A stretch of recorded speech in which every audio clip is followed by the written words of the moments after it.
First of all, we have Chelsi Johnson, who's going to tell us a little bit about herself, and then we're going to show a video, and it's just a short video, and you'll have the opportunity to ask her questions.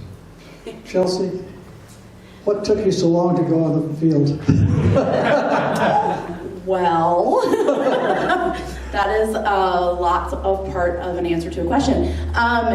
No, but as a lot of you can imagine, COVID complicated a lot of things for those of us who were appointees trying to raise funds.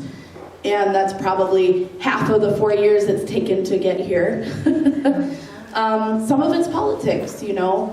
Countries are very different in how they handle giving visas and things like that. So, you know, everything, there's always something, but at the same time, you get to watch God put all the pieces together. So, while yes, it's taken a long time, it's worth every day. So. Yes, I can see what you're coming from. Somebody. I think a lot of people might not remember where you're from, you know, Sure. what church you're connected to. We know you're connected to us, but what's your background and how did you get to us?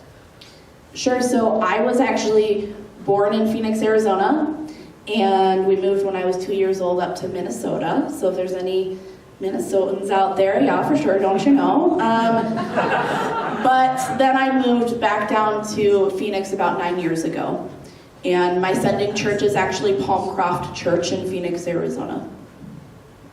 And some of the cool ways that I actually ended up being connected here is actually through now retired missionaries Doug and Melody Penny, and also my mission organization, World Venture. So. Very good. Emmanuel? These children, where are they coming from? Which countries from North Africa? Typically they're from Morocco, so most of them are Moroccan. There are some that are different countries kind of mixed all over the place. Morocco. Very Muslim.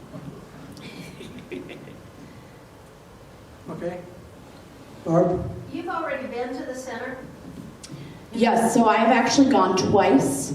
Okay. That is actually how I was exposed to this center.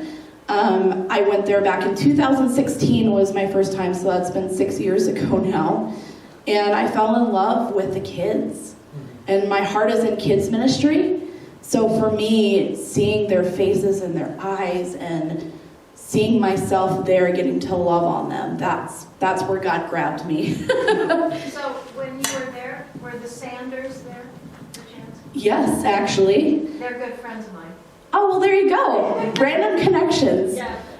Yes, they are a very sweet couple, and we communicate quite a bit. So, We know they're back in the States. yes, I do know. Yeah.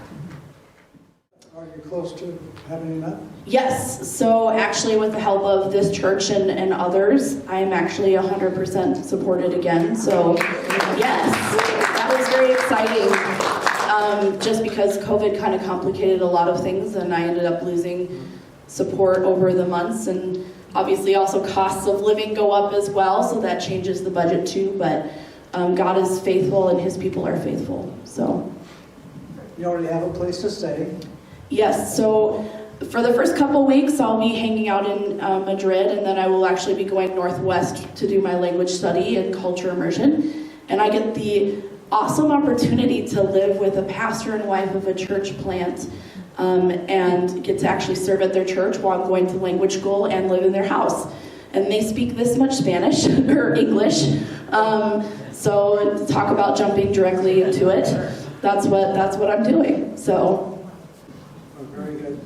We appreciate you, and we look forward to hearing everything that happens on your trip, and keep us informed. I know you send great emails. Yes, and I just want to say a big thank you to you guys.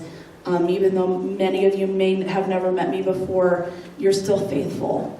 And that's so cool to me, and it speaks a lot to me, and it's a huge encouragement to me. So I just want to say thank you to this church for doing that. Thank you very much. Let's give her a hand. It began with prayer, and it became a global movement. World Venture, engaging the world for gospel impact.